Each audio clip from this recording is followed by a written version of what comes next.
conversation between a psychiatrist in the medical centre of the college and a new student.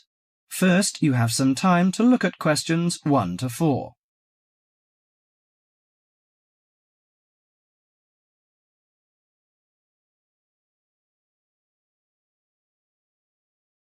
Now listen carefully to the conversation and answer questions 1 to 4. Hello, sit down, please. Thank you. Now, you are a new patient, aren't you? Yes, that's right. OK, so I'd better get some basic details down first. Right, we'll start with your name. Martin Hansen. Do you spell that S-O-N or S-E-N? Hansen. OK, and you're a first-year student? Yes, I am. Study in? Electronics, actually. I hope you enjoy it. Thanks. And your address? 2805 Hesperian Avenue, Hayward. 2805 and Hesperian. Yes, that's Hesperian. Hayward, Hayward. And your phone number? 734-246-55. 734-264-55. No, you got the 6 and the 4 the wrong way round. It's 246-55. Huh? Sorry, right. And, when were you born? The 15th of June, 1986. Here in New Zealand? No, I was born in Sydney.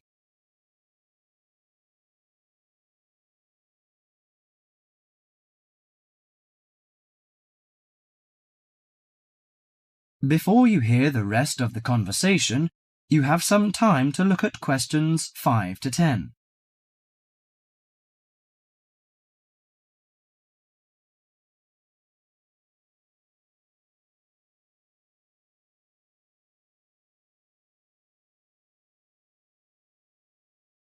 Now listen to the conversation and answer questions 5 to 10. Good. So, what's your problem? Well, frankly, I wonder whether it is a problem. I get the blues, and it lasts for quite a while. I don't know how to... Yes, we all feel sad or get the blues now and again. Generally, our sadness lessens in time, and with the support of friends. However, if the depression leads to difficulty in thinking and greatly disrupts your daily routine, it can be evidence of a psychiatric problem. What do you feel exactly? I always feel sad and worthless. I find it hard to fall asleep and wake up early in the morning.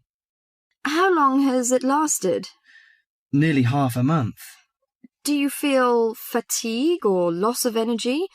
Or you may have lost interest or pleasure in usual activities? Yes, sometimes. At first I thought I could overcome it by myself, but I failed. I'm so glad that you came here. It seems that you are suffering mild depression from your symptoms. Depression? Yes, I feel depressed sometimes. But why would I... Depression may occur as a result of biochemical changes in the body. Alcohol, amphetamines, cocaine, and LSD can bring on depression. Those who have a family history of depression usually have a greater risk of depression. Sometimes the worrying changes in life can lead to depression. I see. I had a really bad breakup of a love relationship. It makes me feel hopeless. Do you think I need some treatment? Yes. Antidepressant medications are often used to treat depression, if it is serious. But I don't suggest them at first because of the side effects. I suggest psychotherapy, which can give you support and help you regain control. So do I need to come here every day? No, I will arrange counselling sessions for you, which will last 12 to 20 weeks. You come here once or twice each week. The psychotherapy is directed at helping you gain insight and understanding about events in your life, which may have contributed to your depression. With growing insight, you can often learn more effective ways of coping with your feelings and changing your behaviour. What can I do to take care of myself? Well, at first you should do some physical exercises on a regular basis, at least 3 times a week. How is your food? Do you eat well? Yes, I think so. I eat at my homestay family. Good. Find a hobby or a positive recreational activity to participate in once or twice a week. I know it's difficult for you, though. When you feel it's hard to overcome the depression, come to the counselling session. Remember, ask for help if the load is too heavy to handle. Yes, I'll try. So, when will my counselling session begin? I'm going to arrange that for you. That is the end of part 1. You now have half a minute to check your answers.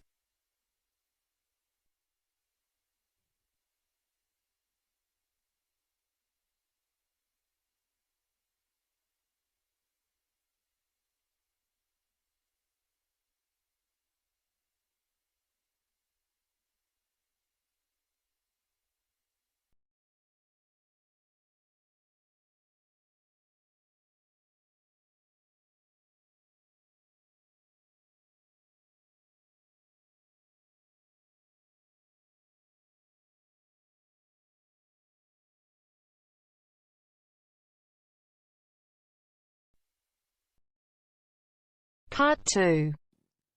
You will hear part of a local radio program about fighting air pollution in Canadian towns. First, you have some time to look at questions 11 to 14.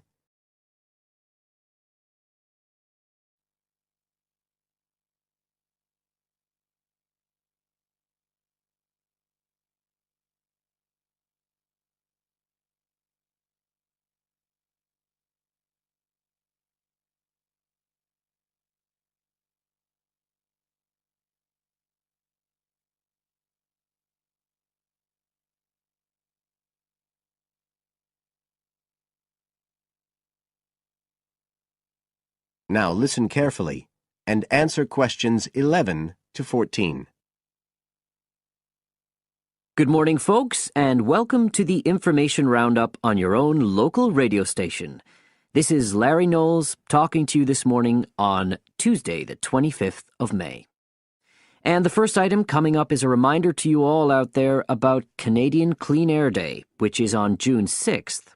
In case you weren't around for the last one, this is a chance for Canadians everywhere to focus on the problems of air pollution and to actually try to do something to help reduce the problem. How many Canadians do you think die annually because of air pollution? 2,000? 3,000? Well, the rate is a staggering 5,000, and it's likely to grow unless we do something. And it's this concern with your health that's the driving force behind the government campaign that is sponsoring Clean Air Day. So what causes air pollution in the first place? Well, the transportation sector accounts for 27% of all greenhouse gases produced in Canada. It's also the biggest source of that thick, polluted air from traffic fumes that we call smog. And it's the tiny particles and ground-level ozone in smog that are the main causes of health problems and even deaths across the country. Of course, it's worse in the big cities, but researchers have only recently realized that all you need are low levels of air pollution to seriously damage your health, so we're all at risk. You now have some time to look at questions 15 to 20.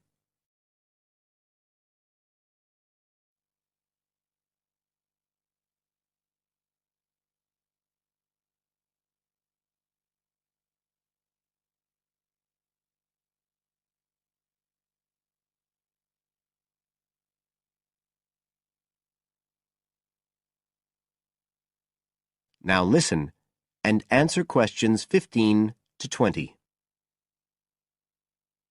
So, what can we do to fight air pollution? Well, it should be pretty obvious by now that the way we get to and from work every day can have a big impact on the air we breathe. So the easiest action you can take on Clean Air Day is to accept what we call the commuter challenge and get to work on foot or by cycling for a change. If you have to use your car, try carpooling and share the drive, or better still, use public transit. If everyone tries this for just one day, you'll be amazed by the difference it can make to the air in our towns and cities. But there's more you can do to improve air quality. For example, you can plant trees. And if you don't have a garden, then you can do your bit in other ways. For instance, Did you know that modern, improved wood stoves can reduce wood smoke by as much as 80 to 90%?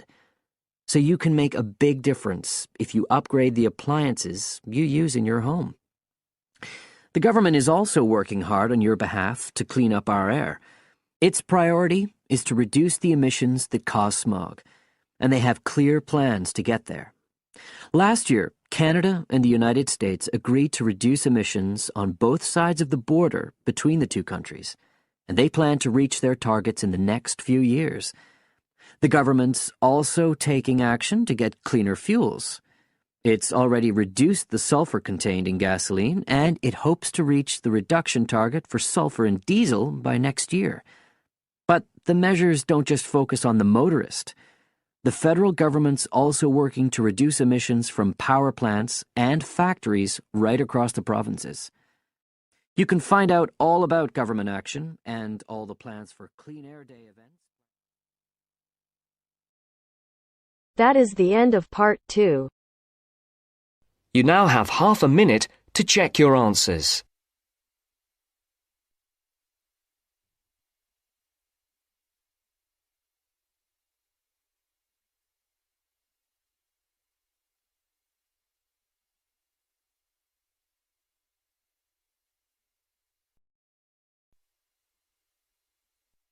Now turns to part 3. Part 3. You will hear 2 engineering students, a woman in her 6th year called Linda and a man in his 5th year called Matthew, discussing the benefits of student work placements. Before you listen, you have some time to look at questions 21 to 26.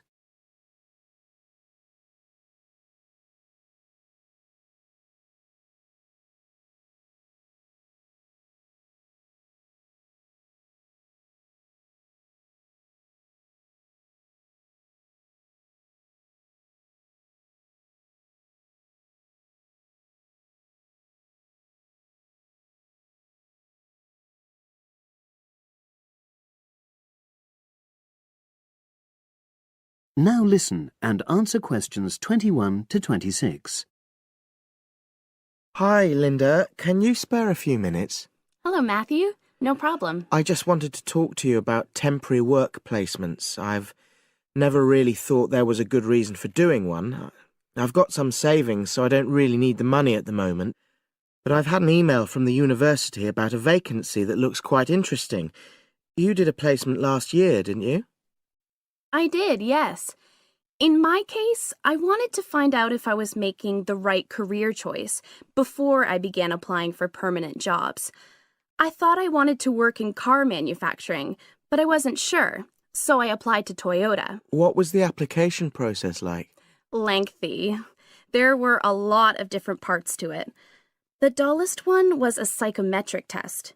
You know, when you have to answer loads of questions about yourself. And you're trying to guess what's the best thing to say. Yes. Then there was an activity that we did in groups, which I found really fascinating.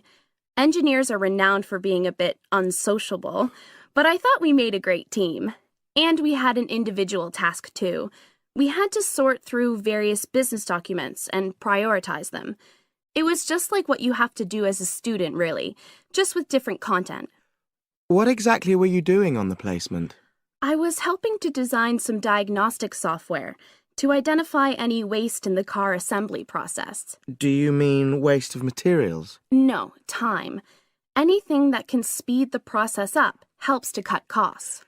How did the work placement compare to being a student? Was it hard work? Yes, it was.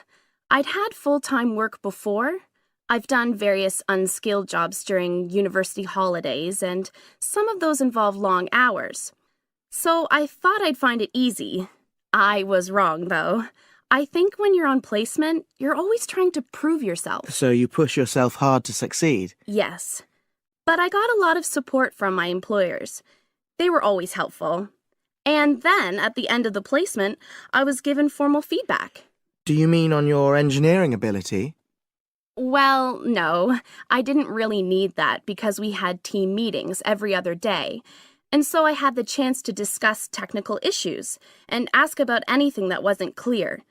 The evaluation was about general workplace things, like organizational ability, initiative, that sort of thing. I get the impression you think you benefited from the placement.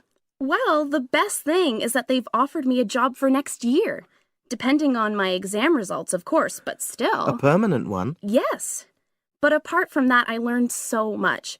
The industrial environment was much more demanding than the academic one, so my general skills improved, like time management, meeting deadlines. And on the technical side, I learned new software packages, like MS Project. Well, I think you've convinced me that work placements are worthwhile, but while you're here, can you give me advice on something else?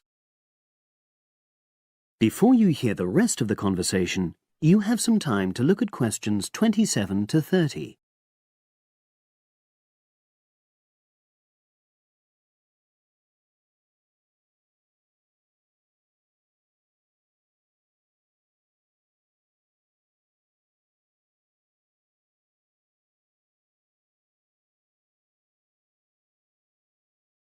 Now listen and answer questions 27 to 30. I'm about to make a start on the engineering materials module, and I've got a book list here. Can you have a quick look and tell me what you would recommend? That's if you can remember. Let's see. I do remember some of them. Yes, this one, The Science of Materials. I found the subject quite hard generally, but this book is very accessible, so it suited me. It doesn't cover everything, though. What about this one, then? Materials engineering. Oh, yes. I do remember that. But it's a bit out of date now, isn't it? Unless it's a new edition. I don't think so. But what I liked about it were the pictures. They really helped to understand the descriptions. It's useful just from that point of view. Let's see. What else? Oh, yes. That one there. Engineering Basics. I think out of all these, that's got the widest coverage. But I've looked at the contents page and it hardly mentions nanotechnology. Yes, you're right. The Evolution of Materials does, though. It's a recent publication, so it covers all the latest developments. It's a bit thin on the 1960s, though, and that decade was quite important. Well, it sounds as if they all complement each other in some ways. I don't suppose you can lend me...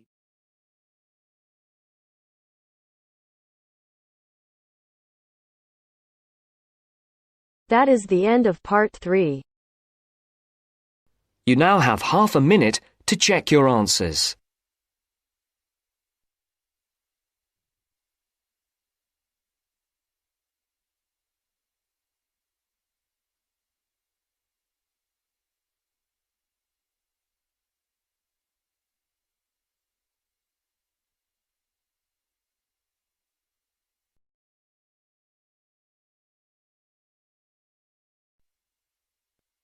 Now turns to part 4.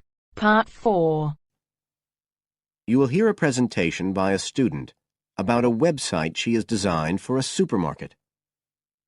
First, you have some time to look at questions 31 to 40 on pages 113 and 114.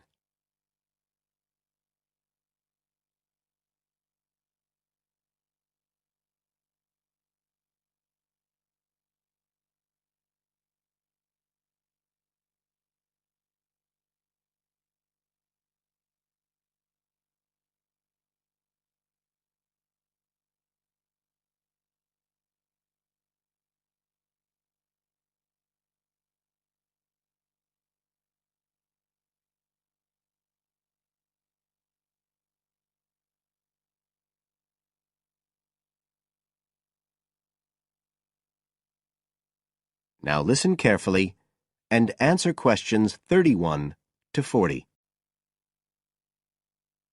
For my website design project, I decided to approach SuperSave supermarkets because I have an evening job at the supermarket, so I already have a slight insight into their organisational goals and workings. The field research for my project was in 2 stages. First, I had an interview with Mr. Dunn, who is in charge of SuperSave's customer care department. I discussed the project with him in order to identify the supermarket's requirements. Mr. Dunn said customers are often unwilling to make a face-to-face complaint when they've experienced difficulties with a product or a member of staff or anything related to the supermarket.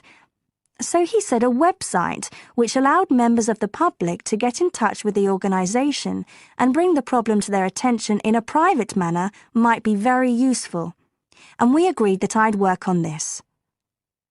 For the second stage of my research, I devised a questionnaire to put to SuperSave customers.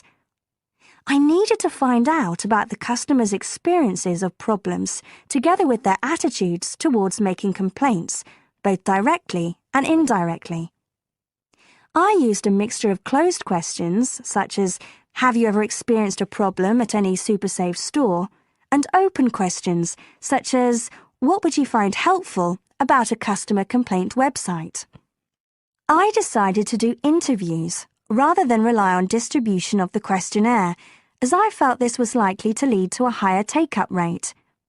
I visited 4 SuperSave stores, 2 in the city centre and 2 in the outskirts, and altogether I interviewed 101 respondents. Then finally, I analysed the results.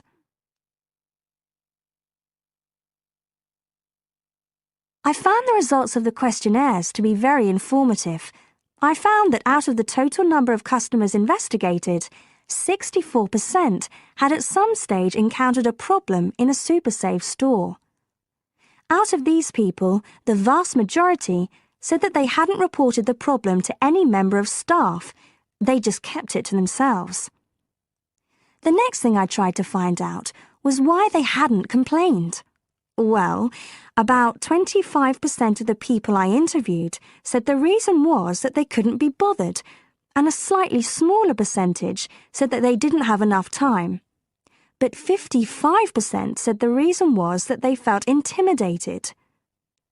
I finally asked if they would be more likely to complain if they didn't have to do it face-to-face, and nearly everyone I asked said that they would, 95% to be exact. I then set about designing the website to meet these needs. Once I'd completed the website, I made another appointment with Mr. Dunn to find out what he thought of it. Mr. Dunn said he felt that the pages would benefit his organisation by giving customers a new way of expressing their complaints and by making it easier to collect complaints, identify specific places where service and customer care were not as good as they should be, and act upon them accordingly. SuperSave is already a highly customer-orientated organisation, and he thought our website would be an excellent addition to their customer care effort. This is all well and good, but there still remains the general problem with websites, that there's the lack of access to online computers. Surprisingly, in my survey, I found that 88% of those interviewed had access to the internet, which I felt was quite high. But this access wasn't always direct. For some people, it was through their children and grandchildren and neighbours and so on, rather than being readily available in their own homes. This could prove to be a major drawback to the site, but it is still better to have it now to get the edge over competitors, however slight, and in the very near future, it is expected that almost everyone will have direct access to the internet. Another thing to consider is that at the moment I can only base our conclusions on data gathered from a tiny fraction of the supermarket's customer base. In order to get a better idea of how the site is doing and to see how well I have met my objectives, the site will need to have been up and running for at least a few months. After this time, it'll be possible to see whether or not people are actually using the site and if it's helping to make improvements to their customer service. It would also be interesting to study the effect of the site on staff at the supermarket. Morale could be dented as more complaints come in. Staff may feel they are being unfairly criticised and that there is no need for another way for customers to complain. But also, the site could boost morale by making staff come together to overcome the constructive criticism, and they may gain more job satisfaction by knowing that they are making a difference to the customer. So, overall, I feel my website has met my objectives, but there is scope for improvement and expansion. Are there any questions? That is the end of part 4.